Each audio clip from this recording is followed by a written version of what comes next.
Welcome to Penrose Learning, where we make understanding easy. You start by preparing the sample image because quality determines success. Crop tightly to the text, remove background clutter, and boost contrast so letter forms stand out. Once done, export a clean PNG or high-quality JPEG and keep the original. Then open a font identification tool and upload the cropped sample. This gets you immediate candidate matches. You do this first because automated tools rely on distinct shapes. A messy image yields false positives, so prep is critical before analysis. Now you dig into how to compare and verify candidates.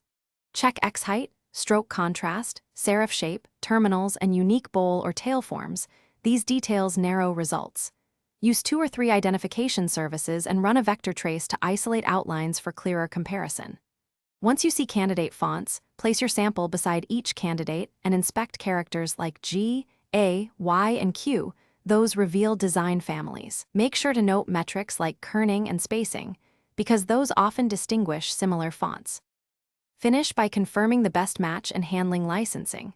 You download or load the font into your design app and retype the sample to compare spacing, weight, and alignment. This proves the match. Next, verify the license type so you use the font legally for web or print. If you still can't find an exact match, increase sample size or post cropped samples to font communities.